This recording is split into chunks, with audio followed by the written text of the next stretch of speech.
Thanks for joining us. I'm Megan Roberts. We now have a clearer picture of what the future could hold for the Northwest Territories' Ekati diamond mine. Last week, the mine's owner put out a detailed plan for the mine's future, but there are still a lot of uncertainties. Sarah Komolowski joins me now for more on this story. So, Sarah, tell me about this plan. What were the main takeaways? Yeah, so this is a life of mine update from the company that owns Ekati. It sets out in a lot of detail what Ekati's owner, Burgundy Diamond Mine, wants to do at this mine. It's also the biggest update that we've gotten on Ekati since production was suspended at the mine's Point Lake site in July. At the time, the company said it wasn't profitable to mine anymore, and they also laid off several hundred people. So one of the biggest pieces of news in the update is that the plan is now to reopen that pit in mid-2026 if diamond prices cooperate. Another big takeaway from the plan is that Burgundy still thinks it could keep Ekati running until 2040, and they plan to do that by mining underground at their Fox site. They say work to get that pit ready could start in mid-2026, and they could start actually getting diamonds out in 2029. The company gave an outlook for the Misery underground site as well. This is the only area where they're mining right now. They say it will stay in production until at least the end of 2027. This is longer than they previously thought. And how have people reacted to this life of mine update, Sarah? Yeah, I talked to a couple of people about their thoughts on the new plan. One was Paul Zimnisky. He's an expert on diamond markets. He told me that this is a great report, but ultimately whether Burgundy can actually follow through on these plans will depend on diamond markets. And diamond prices have been down for about 2 years, and it's hard to know when they might pick back up. Consumers still want natural diamonds, and I think consumers will continue to buy natural diamonds, but there's just a lot of volatility in the market and a lot of moving parts right now. I also spoke to Johnny McKinney. He represents Ekati workers for the Union of Northern Workers, and he says the report has him feeling optimistic. I think it really shows that Burgundy is committed to, they're not going to leave and they're not going to abandon Ekati until there's no other option. So I take a little bit of comfort in that, knowing that they're going to try their best to keep the doors open. McKinney says there's also good news in the report for laid-off union members, specifically that planned mid-2026 start date to restart the mining at Point Lake. It's within the year recall provision in the workers' collective agreement. So if everything goes according to plan, unionized employees at the mine could get their old jobs back. McKinney acknowledges there's still a lot of uncertainty for the laid-off workers, but he says it's a good sign that there's at least a plan to bring them back. And we don't know yet what the future holds for non-unionized workers at the mine. Okay, so what comes next? So this month, Ekati reduced production at its plant to 2 weeks on, 2 weeks off schedule. The plan is to keep the reduced schedule until mining at Point Lake reopens. For now, the company will keep mining at Misery underground. They'll also keep drilling to investigate whether they may be able to keep mining in Misery past the end of 2027. And then, of course, we'll wait and see what happens at Point Lake and Fox Underground next year. All right. Thanks for all your work on this, Sarah. Thank you. RCMP are restarting a search for a missing teenage boy in Pond Inlet nearly a year after he went missing. Rico Ekpaleapik disappeared on October 2nd. The official search for him was called off later that month. Today, RCMP say police are now working with Nunavut Emergency Management, the Coast Guard, Baffinland, and local search and rescue. That search will resume on Saturday. Police didn't give a reason for this new search effort. In the NWT, the Denenukwe First Nation says it's found 7 burial sites on Mission Island. The Fort Resolution First Nation has been searching for graves linked to the former St. Joseph's Residential School for years. This week, the First Nation announced its archaeology team had undertaken excavation at the site. It says 5 of the burials are children. An elder who grew up near Fort Resolution in Rosher River says the area was a significant travel route during the fur trade. It was also used for several different seasonal gatherings and wedding celebrations. Because of that, she says there could be many causes for why the graves are there. They also got to consider that there were a lot of sickness in that from smallpox and flus and stuff that came around. It'd be interesting to see, like, when they take the age of the bones. Beaver says news like this can bring up a lot of grief and trauma for residents who have lost loved ones, and that if the remains are linked to the former residential school, it could bring some closure to families still looking for answers. The First Nation is yet to announce the next steps in the investigation. RCMP seized a package in Langley, British Columbia that they say is linked to recent assaults in Cambridge Bay, Nunavut. RCMP say Langley officers got the package from Canada Post on July 18th. It contained nearly $45,000 in cash. The seizure followed an assault just over a week prior in Cambridge Bay that left 2 men hospitalized. In that incident, 4 men were charged with multiple criminal offenses. Police say they won't be releasing more information about the seizure. In the NWT, CN Rail will officially discontinue its rail line between Enterprise and Hay River. The rail line between the communities was damaged in the 2023 wildfires, and when CN Rail said it wouldn't be fixing it, the government of the Northwest Territories asked a federal regulator to intervene. Now, the Canadian Transportation Agency has dismissed that application. It says that between the millions of dollars in repair costs and limited traffic on the rail line, CN's decision not to fix it is reasonable. Without the rail, trucks will transport fuel from Enterprise to the barges in Hay River. The rail line will be discontinued by November 28th.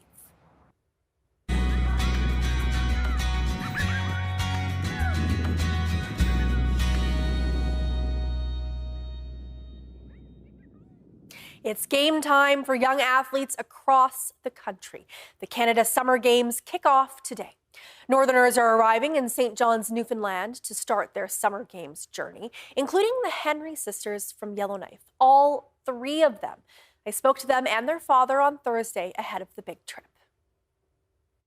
I'll start with you, and I want you to tell me what you felt like, what you thought when you learned that you were going to the Summer Games. Yeah, so it was like a long time. It's a long period of time to make the games. So I think it was long 3 years that I was working for it.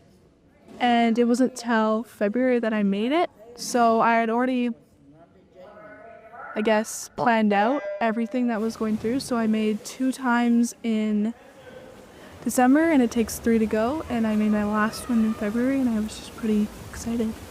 It's really exciting. Can you explain to me what you mean by make times? Like, are you hitting records or? So to qualify, it takes 2 C times, and there's A, B, and C times. You just have to get the bare minimum of C times, and making times means just hitting the time. Yes, just getting below that. Do you want to tell me about your journey as well to make it to the Summer Games? I think I made my first time in February, around, and I made the time, but I didn't think it was that big. I didn't know how big Canada Games was, and I was just oh, I made the time. I didn't think I'd go, and then in May it was my last chance to make the time, and I raced it, but I didn't make it. And at the end of the meet, we had the chance to make it, and it was just an extra race, and I did it, and I got the time, and I was really really happy. And I actually didn't want to go. I wasn't planning to go to Canada Games because it was such a huge step and stuff, but then I finally just decided to go. And why don't you tell me as well about, so you play soccer. Tell me about your journey with soccer and making it to the Canada Games. So last summer we had to try out, I think there's 3 tryouts, and it was basically the whole summer we kind of just trained for it.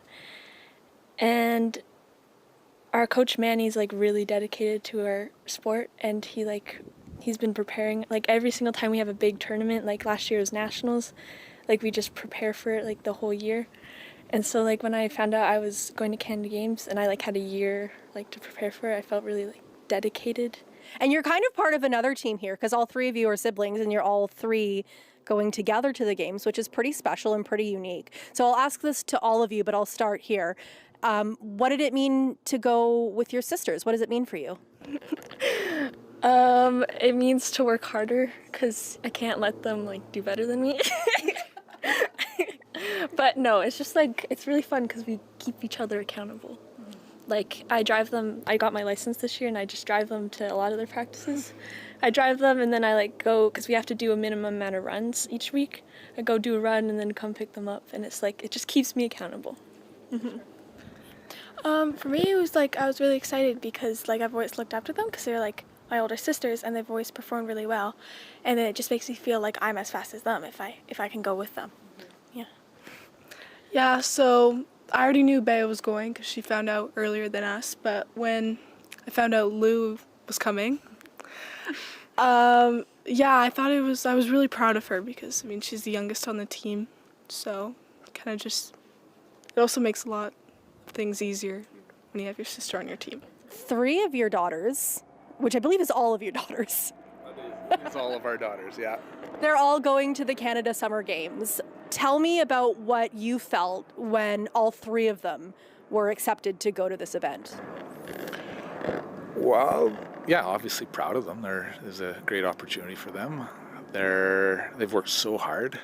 I think that's the biggest part of it is seeing them kind of grow and push into the discomfort of training and kind of embrace it and wake up and do it themselves. And that's really the name of the game for us is that we're seeing them grow as individuals. And tell me what the buildup has been like. They leave for Newfoundland on Friday. Tell me what the buildup has been like to, training aside, kind of plan for that trip and go somewhere that they've never been. Yeah, there's excitement, there's nerves, especially they're younger too, 11, 14. They're on the younger side of Canada Games. Bea is 17. And so a little bit of nerves as well. So, coaching through that and just pushing into the discomfort is something that we've seen, but they're excited. I've seen that come around too. They're excited about the unknown and the nerves associated with that, but they're pushing into it with smiles on.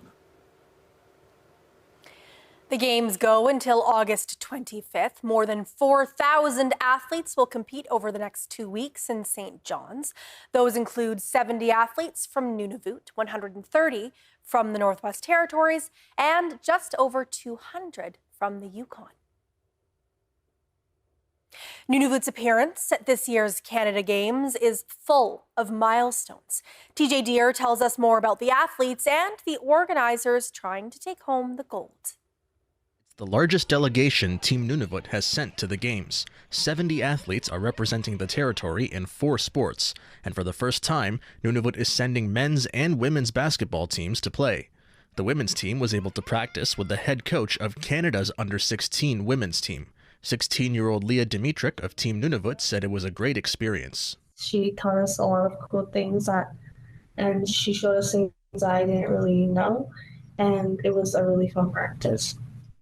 For one of the players in the men's team, practicing before the games can be difficult. 17-year-old Skylar Tekdalek is from Koluktuk.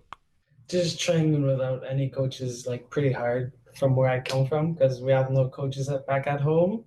We just ask, call our principal, just ask to use the gym and all that and get some training in.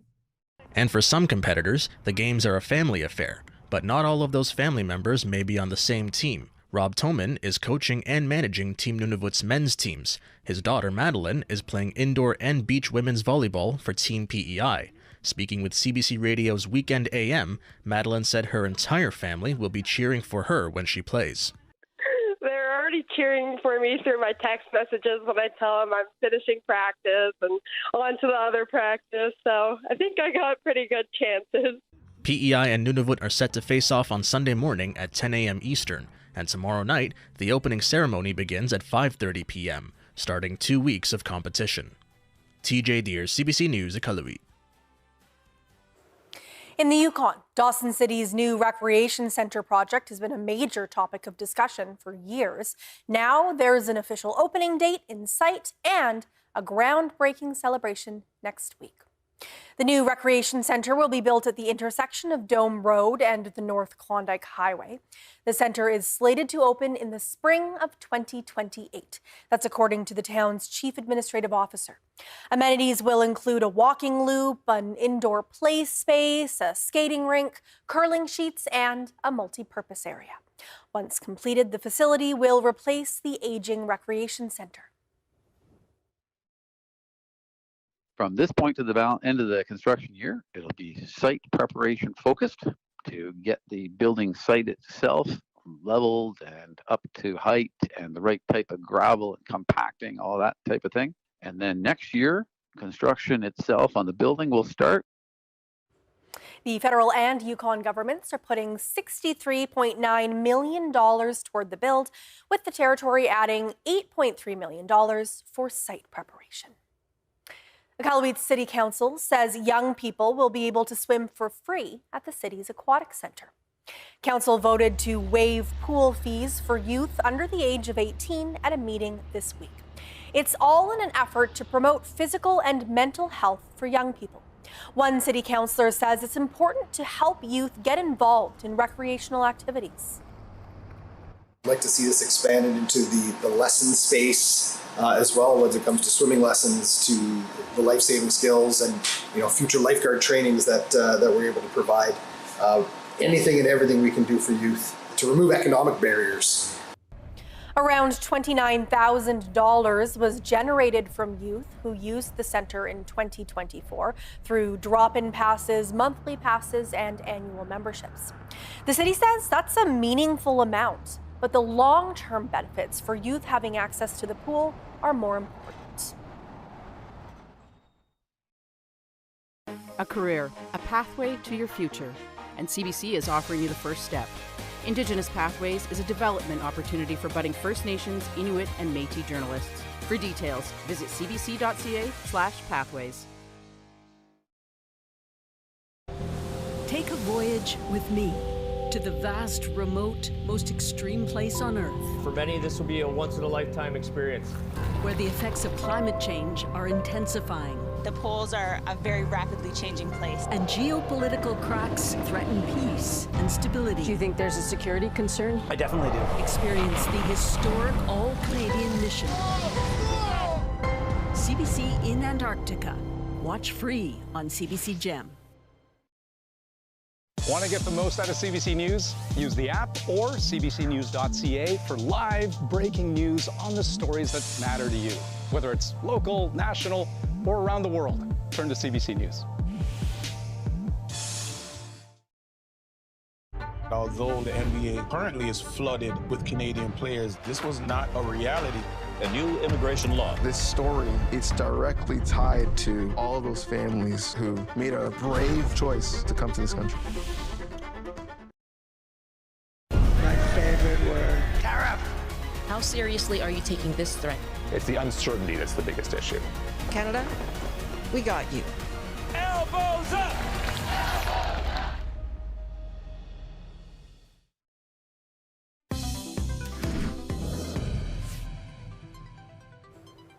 This month marks an ominous anniversary for some Northerners.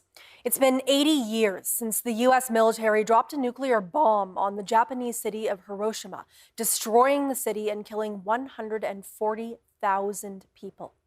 The U.S. dropped a second bomb 3 days later on Nagasaki, killing 70,000 and ending World War II. Some Yukoners of Japanese descent carry the memory of the devastation and feel a responsibility to talk about the nuclear bombings.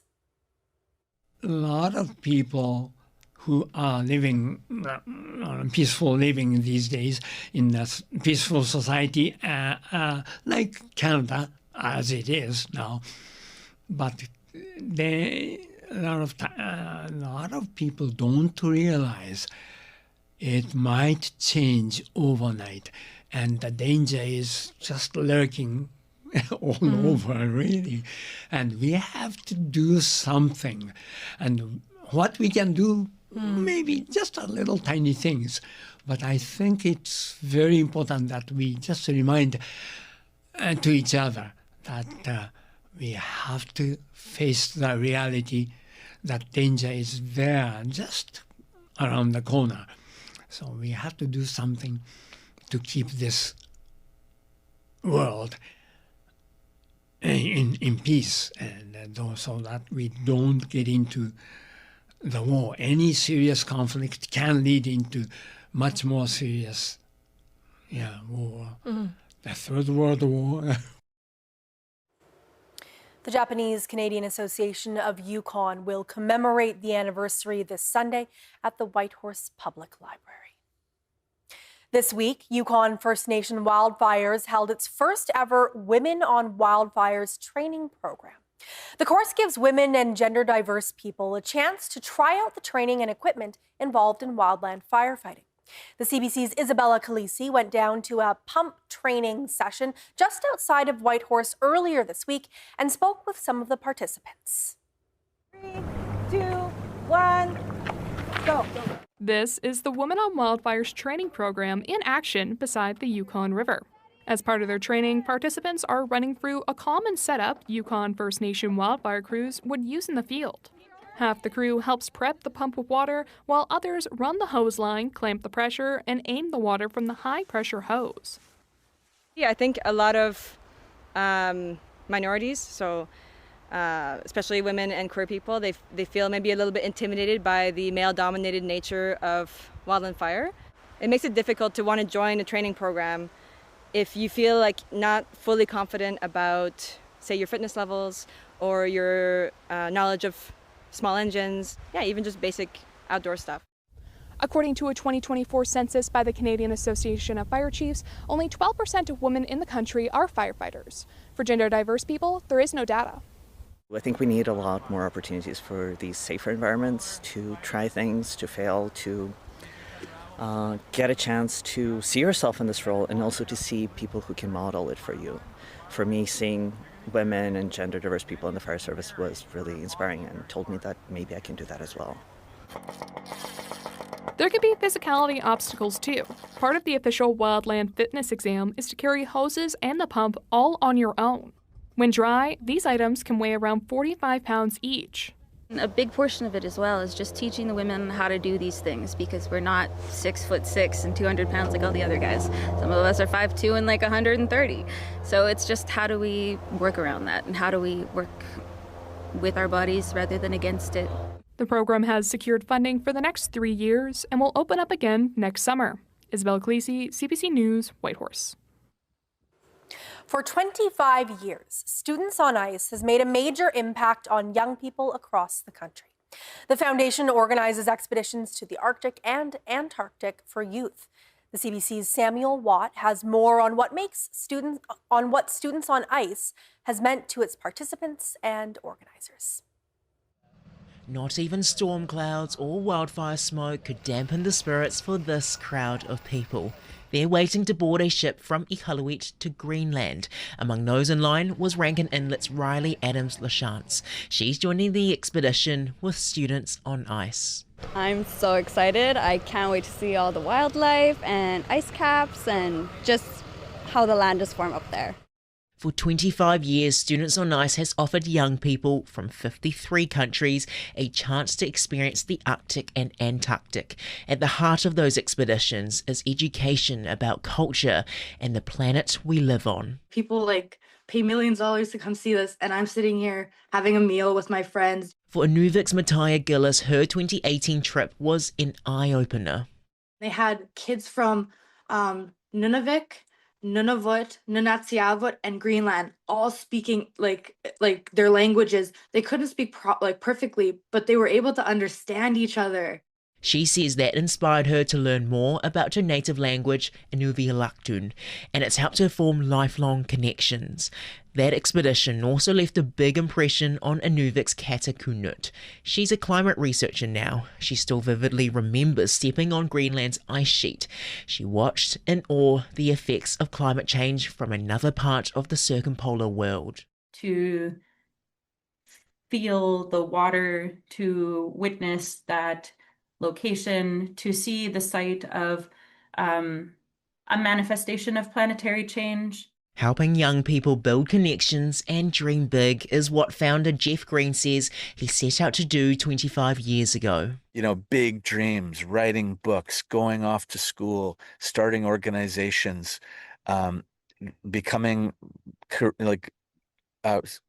experts in their whatever career they choose to focus on. And he says he hopes to continue providing young people with these experiences of a lifetime for many more years to come. Samuel Watt, CBC News, Iqaluit. For sure, you can tell you're from the Yukon if you know the signs. A linguist from the University of Toronto, Mississauga, is looking for born and raised Yukoners to study the way they talk. The research project is called Yukon Talks. The researcher says nobody has studied what makes Northern English unique. He's looking to conduct recorded interviews with Yukoners. We sit down and we have conversations with people. We just want to talk to them, hear their stories, and then later down the road do some linguistics with those recordings. And we also get people to read a short story and a list of words as well. Dennis says he aims to study spoken English in the Northwest Territories and Nunavut as well. Now let's take a look at your weather.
And that is Northbeat for tonight. For news anytime, go to cbc.ca/north.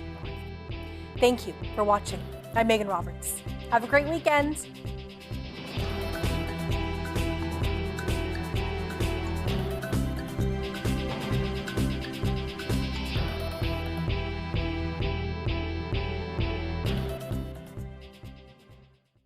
CBC Gem is your ultimate sports destination. What a battle! With an extensive lineup of live and on-demand sports.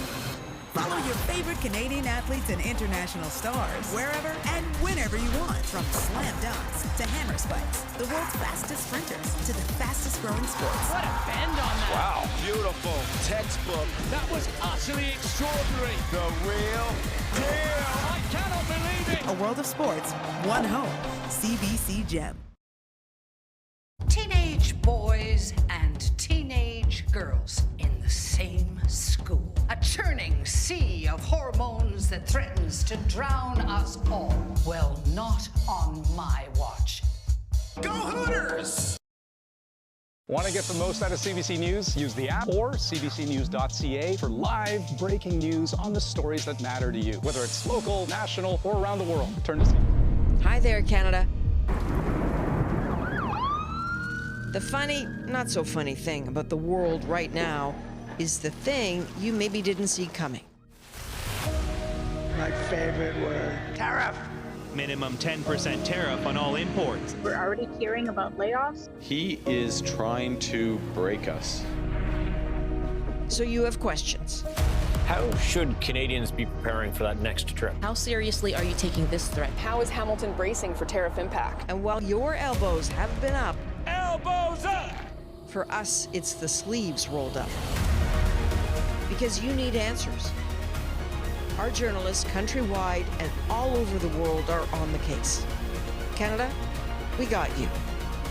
And we are right there, right beside you, trying to make sense of it with you.